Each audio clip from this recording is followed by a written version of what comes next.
so grateful. We thank you so much that we're gathered here today. We thank you for the wonderful breakfast that we had in fellowship. Lord, we just ask you to open up our minds and our hearts. The lesson today that Mike was getting ready to present to us. And we just open up our minds and our hearts and listen and seek your word, seek your truth, Lord. We pray this in Jesus' name. Amen. Okay, we've been studying about the life of Peter. And we've come down to the point we've seen, his ups and downs and all the problems he's had and the things that he's done wrong. And now we're coming down to, we've covered the part where, the absolute worst has really happened. Peter's actually denied Jesus 3 times. And now Jesus is dead, and there's seemingly no way out of it. But very quickly, when Jesus rises from the dead, things are set in motion, begin to change, and that's where we come in here. And we're going to look at Peter being restored by Jesus. And if you remember back in the first lesson, we read how Jesus called several men, including Peter, to become his disciples. Someone read Luke chapter 5, verses 4 through 7.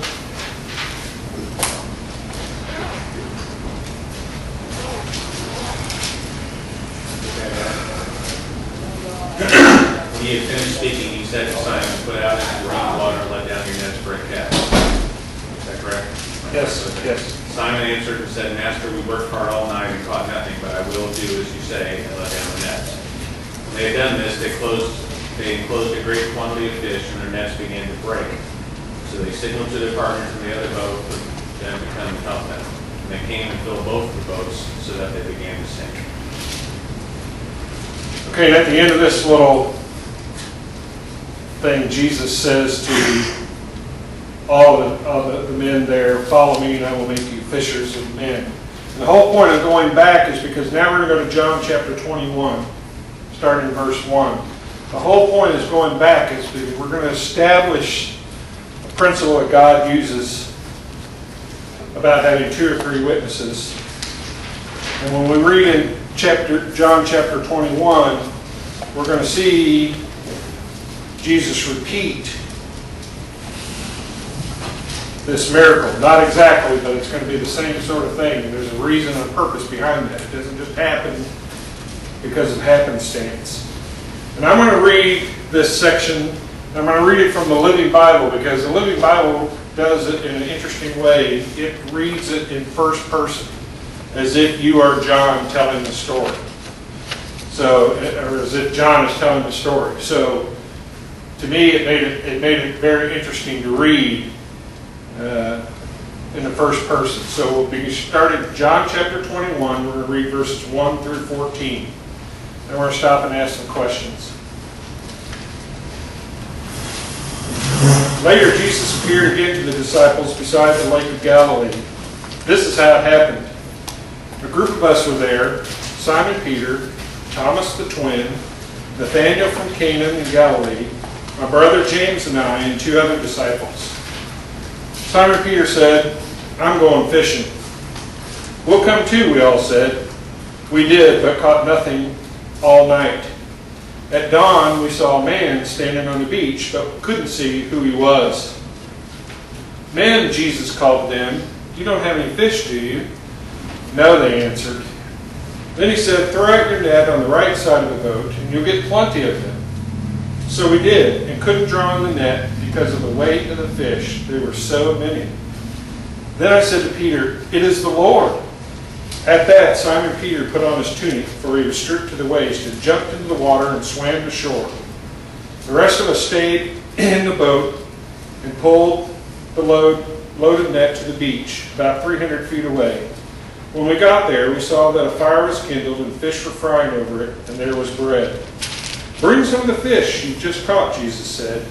So Simon Peter went out and dragged the net ashore. By his count, there were 153 large fish, and yet the net hadn't torn. "Now come and have some breakfast," Jesus said. And none of us dared to ask him if he was really the Lord, for we were quite sure of it. Then Jesus went around serving us the bread and the fish. This was the third time Jesus had appeared to us since his return from the dead. So one thing I found interesting that I wanted to hone in on here is how many disciples were present.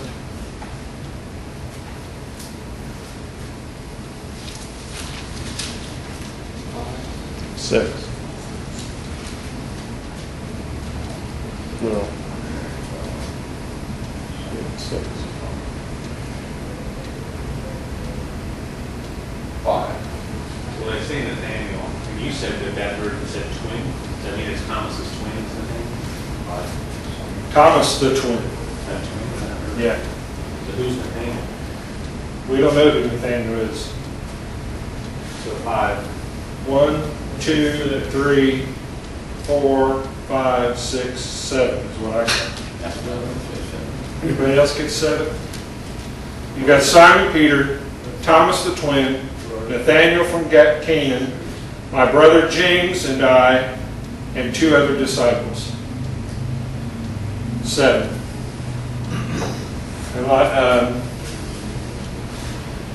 So it's just an interesting thing. And the reason why I wanted to point that out is because there's a purpose for everything. And these verses really show us the purpose of things. This Bible doesn't say brother and I. What does it say? It just lists 5, Simon Peter and the twin and Nathaniel and 2 others. Just 2 others. Interesting. Which verse is that? 2. 2. Yeah, I got the new King James, and it's only chapter 5 also, that same thing about. I just want to see. Who has the American Standard?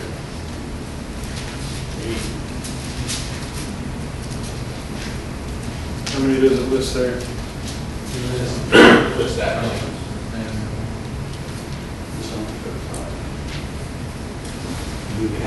Mine says, did you not say the sons of Zebedee? The sons of Zebedee. That's Yeah, James and John. that's James and John.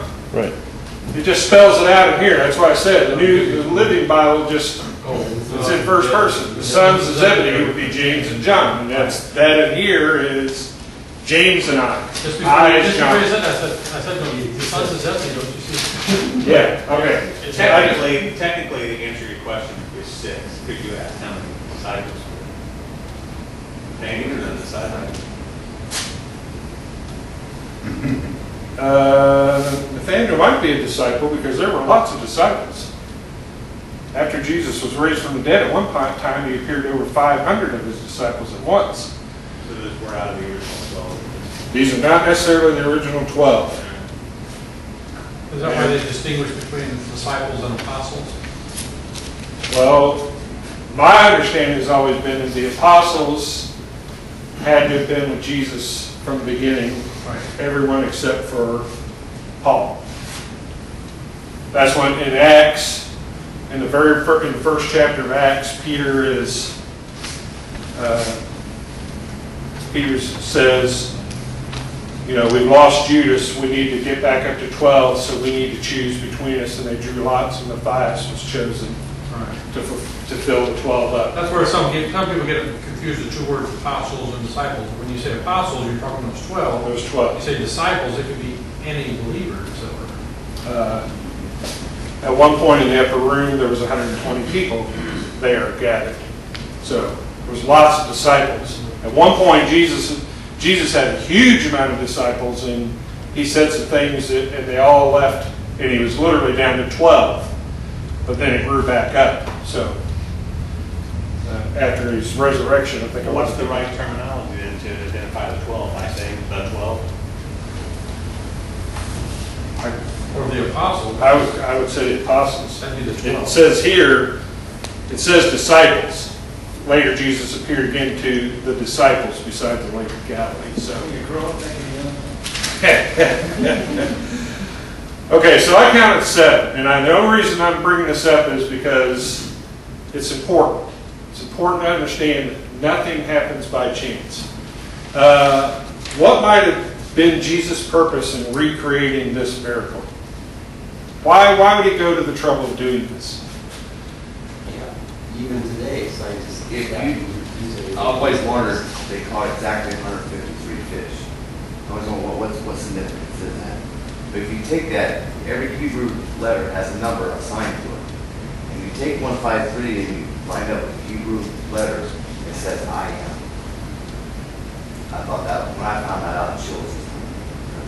That's a significance right there. Well, Peter recognized that was probably Jesus right off, because I'm guessing the scenarios were created, familiar scenarios were created, maybe, instead of having some recognition. I think that's exactly what's going on here. It's something familiar. You know, when John says, it's the Lord, and Peter's instantly like, you're right. And, you know, we know Peter, he's going. You know, he's a man of action. He's not standing there, he's jumping in the water and swimming ashore, y'all bring the boats behind him. You know, he's not waiting. So, it's something familiar so that they'll understand what's going on here, because there's something significant going on here. There's restoration going on, not only just of Peter, but of all these disciples. He's bringing them back into the fold. He's showing them that he hasn't given up on them. My answer was to let the disciples know that Jesus was still calling them to be fishers of men. So he showed them the same sort of miracle. Why are we told that this was the third time that Jesus had appeared to the disciples? Why is that significant?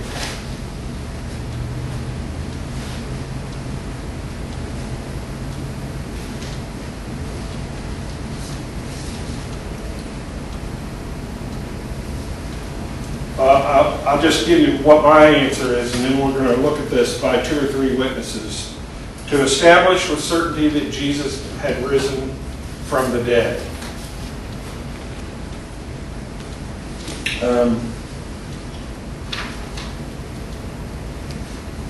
So let's just keep going.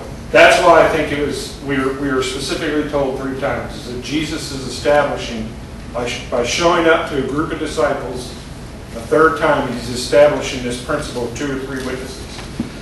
So the first appearance to the disciples as a group was the evening after Jesus rose from the dead in the room which they celebrated the Passover. So we know the story. Jesus is dead. They go out in the morning and he's gone. The tomb is empty. He appears to a couple of people as individuals, and then later that evening they're all locked in the upper room because they're afraid. They're really afraid now. And all of a sudden Jesus appears in the midst. The second time, and that's the time where Thomas was not present there with him. The second time is a week later, same place, but now Thomas is with them. And Jesus shows up. And then this, John tells us, is the 3rd time. This part that we just read is the 3rd time. And the question is, why is this important? Why is it so important, this 2s or 3s? Well, it goes back to the Old Testament. And turn to Deuteronomy 19, verse 15. Way back.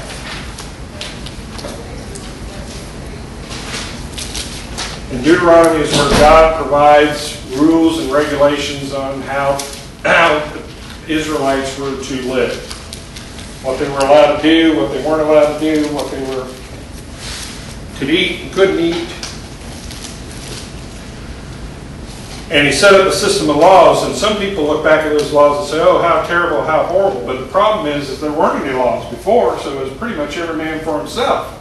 So God is really establishing a society for them, making sure that they have a society to live by, rules to live by, just like we do today. If we didn't have a society, if we didn't have the laws that we have today, we'd have anarchy. It would be survival of the fittest. Those who are the most powerful would rule the rest of us. You know, and so God is really establishing society here. So Deuteronomy 19:15. One witness is not enough to convict anyone accused of any crime or offense they may have committed. A matter must be established by the testimony of 2 or 3 witnesses. So God establishes this principle that you can't convict someone of a crime and you can't accuse someone of sin or something like that, of wrongdoing, unless you've got some witnesses. It won't be my word against your word. It has to be more than that. That's God's established principle. So let's go to Matthew 18, verses 15 and 16. And we see that Jesus sticks by this principle. Matthew 18, verses 15 and 16.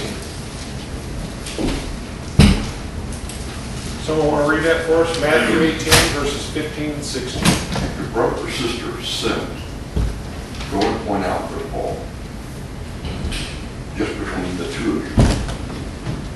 If they listen to you, you have won them over. But if they will not listen, take one or two others along, so that every matter may be established by the testimony of 2 or 3 witnesses.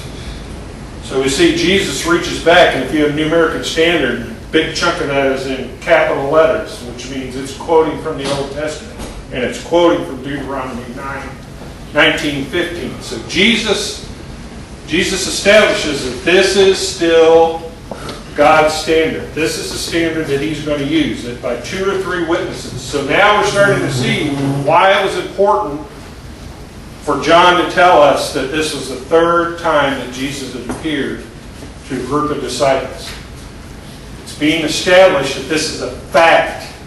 We have eyewitness testimony. I think sometimes we forget that the Gospels, Matthew, Mark, Luke, and John, and Acts, they're all eyewitness testimonies. They may have been written by a third party, but that third party was told what happened by one of the apostles.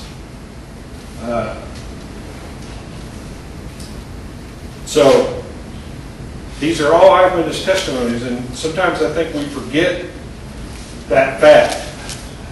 So the system of multiple witnesses was so ingrained in the society that the religious leaders had a hard time establishing witnesses against Jesus when they brought him before the Sanhedrin. Matthew 26, verses 59 through 61. Matthew 26, verses 59 through 61.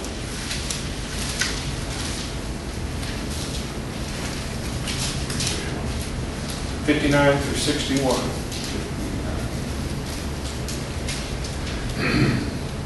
The chief priests and the whole Sanhedrin were looking for false evidence against Jesus so that they could put him to death.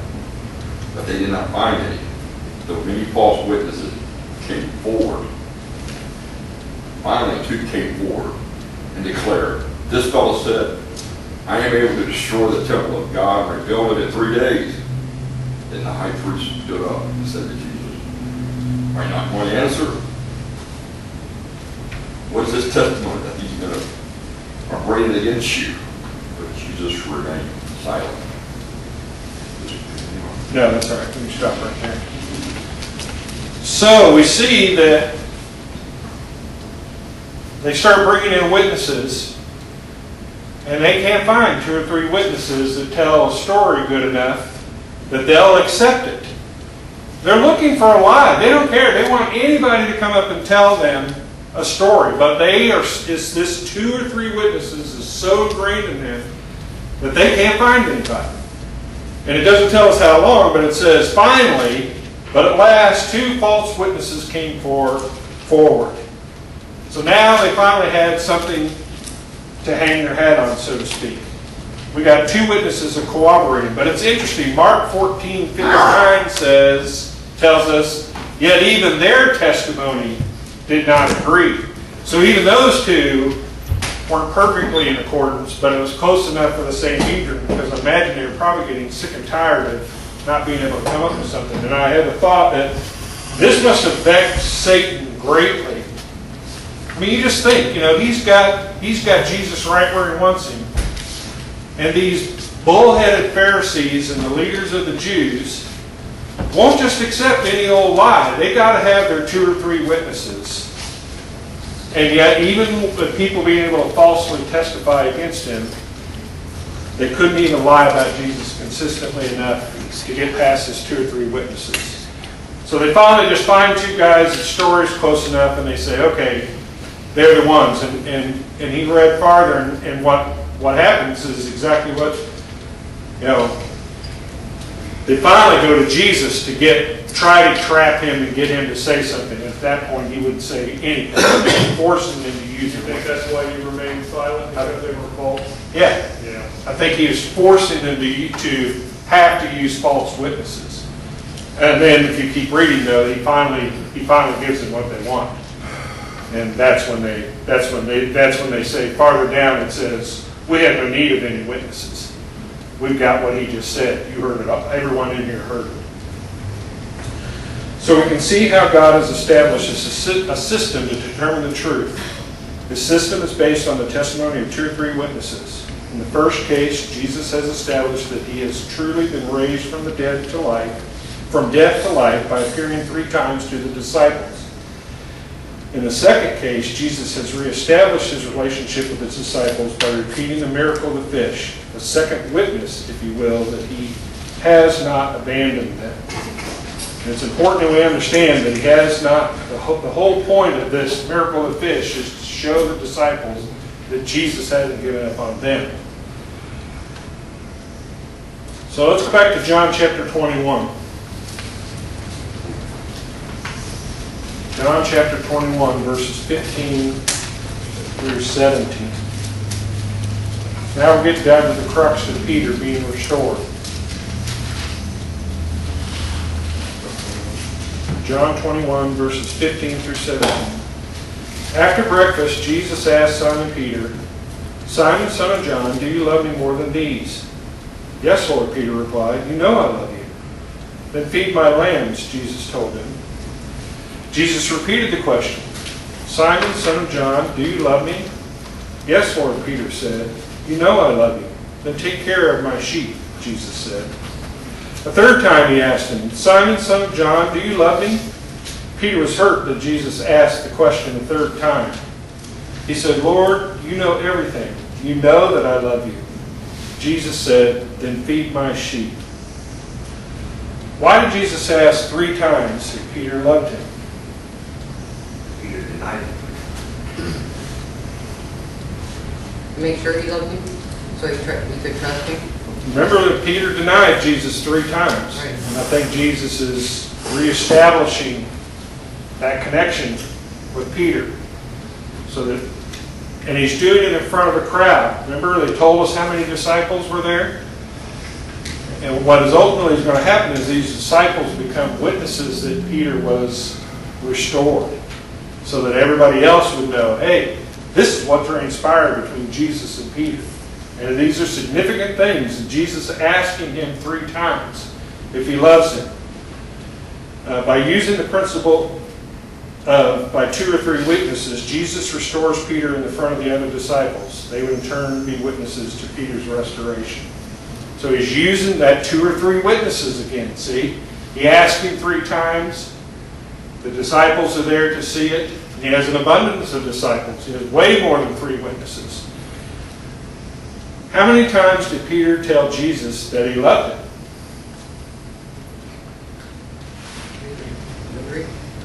3 times. 3 times. He was asked the question and he answered 3 times. How did Jesus establish Peter as a leader in the church?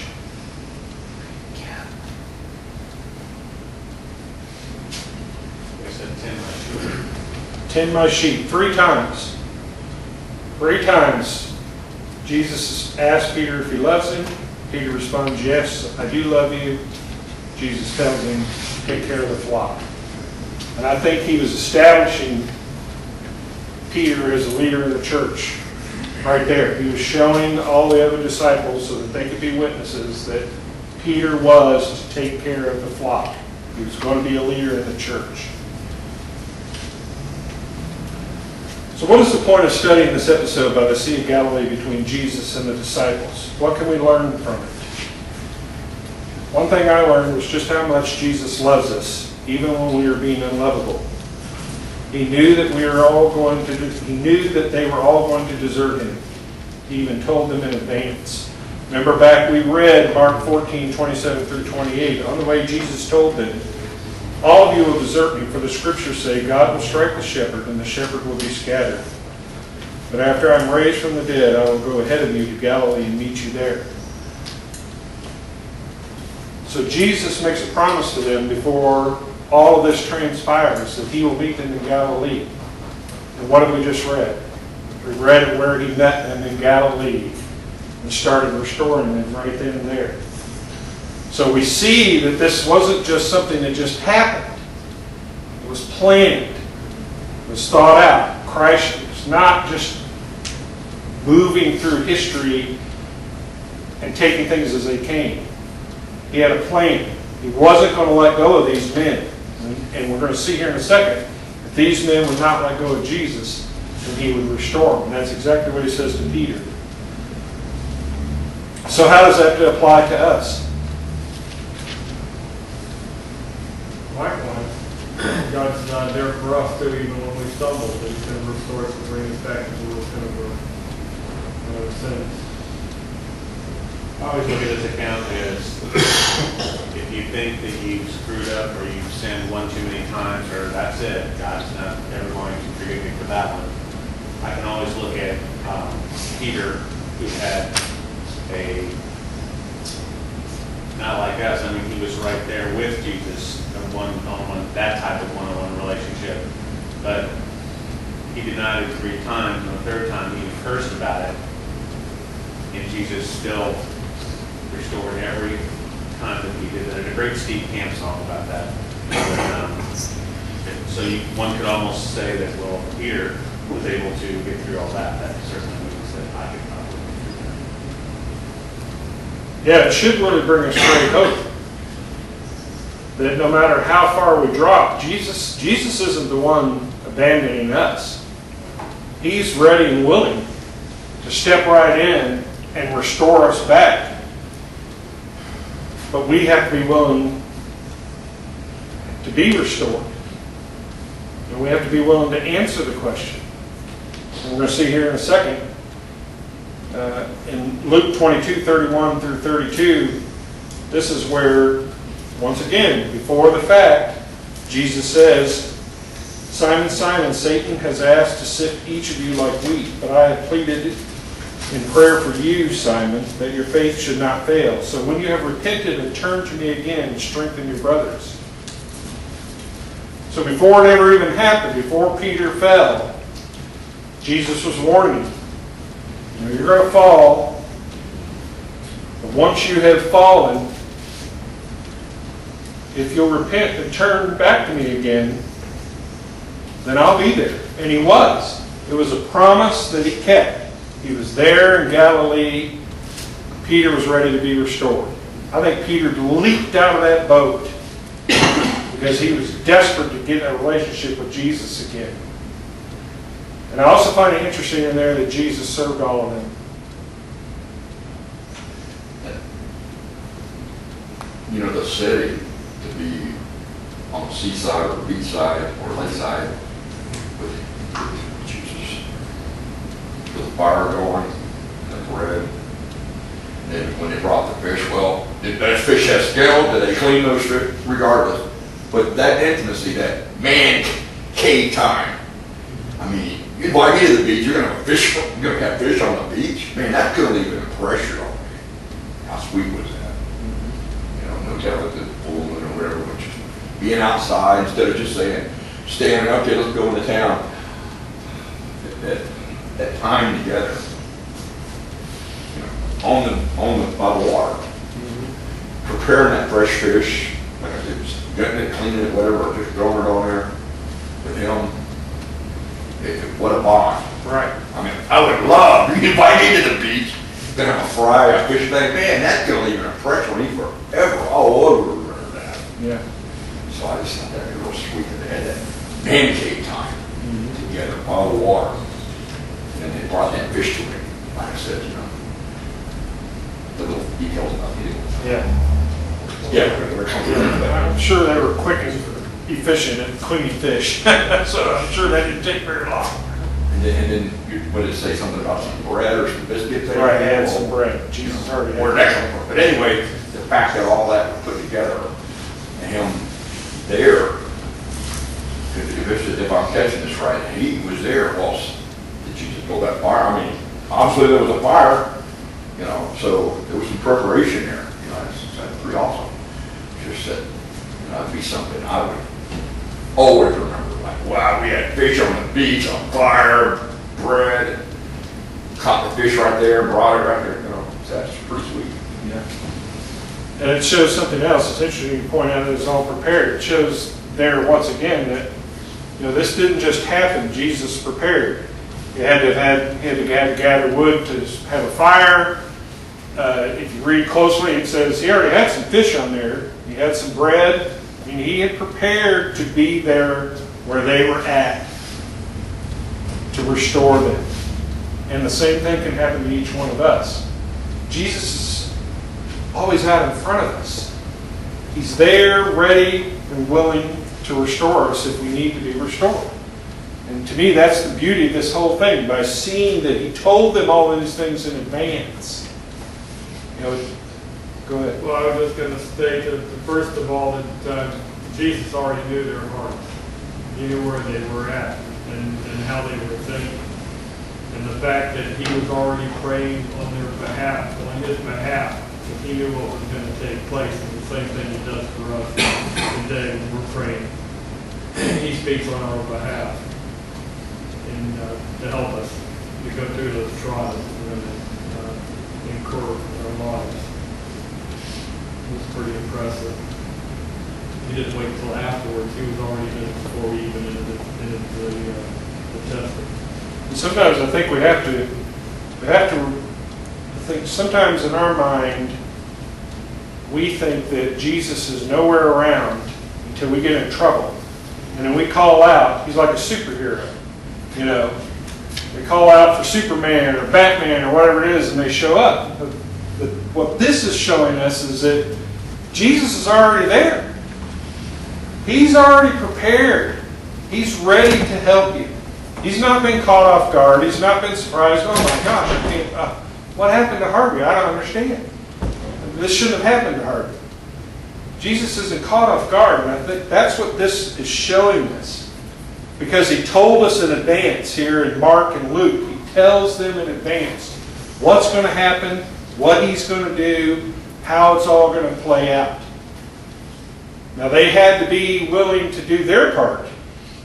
Because Jesus said, so when you have repented and turned to me again, to Peter and Luke. You know, Then you bring a whole other element about preparing.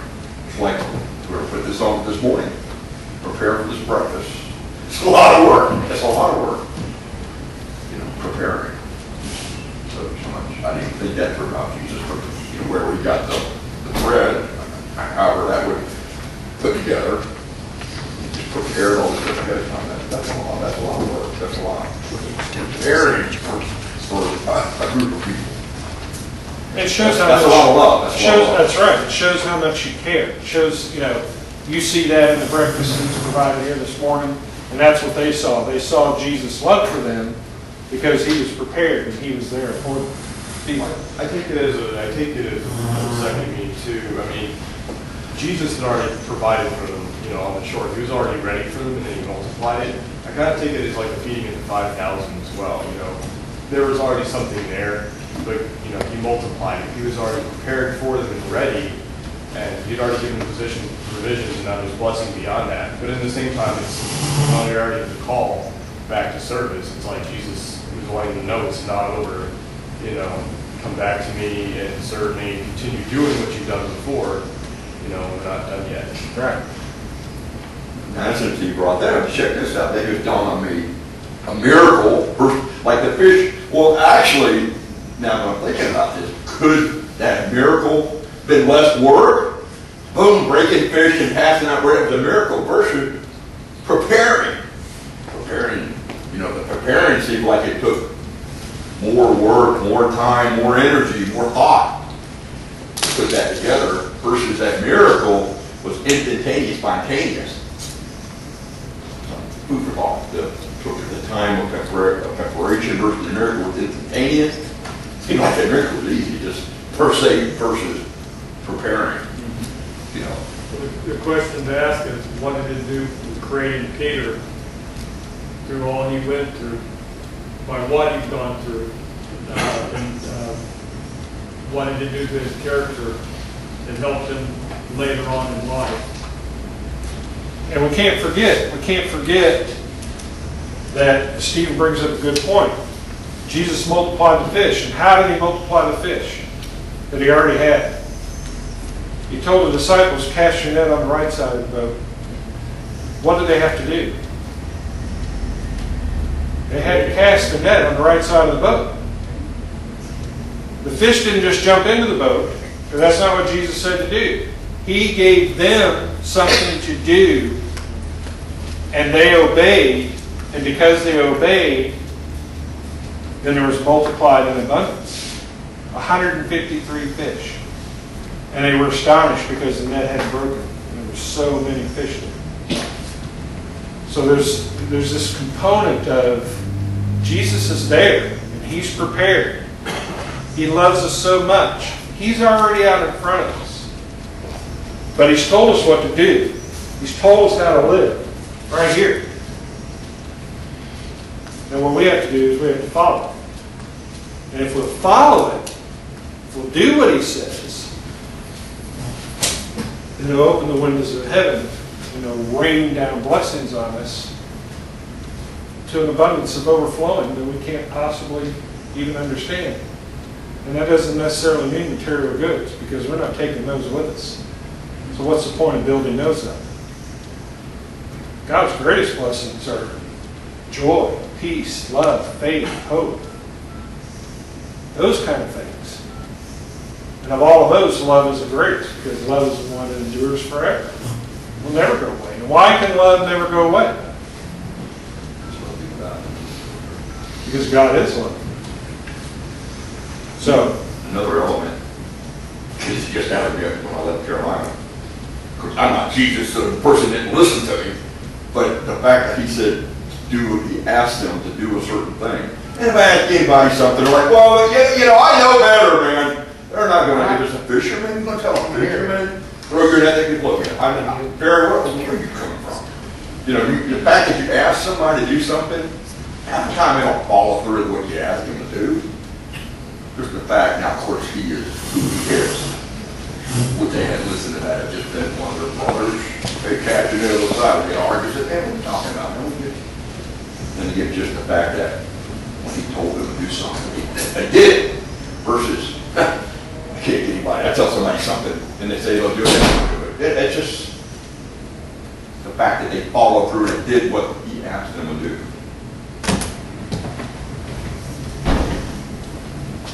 coming around the next time, next lesson, we're going to see that Peter did repent. And the next time we see Peter is on the day of Pentecost, where he preaches the very first sermon concerning Jesus as the Christ. So now we're on the other side. We've been studying Peter, and we've been showing his ups and downs, and showing his humanity, showing how we're just like him, he was just like us. And next month we're going to see how the transformation. He's been restored publicly by Christ.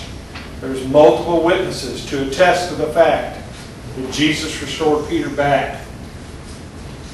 And when we go into Acts chapter 2, we're going to see a different kind of Peter. We're going to see a Peter who's strong and confident and totally unafraid. Anybody have any insights or comments, questions?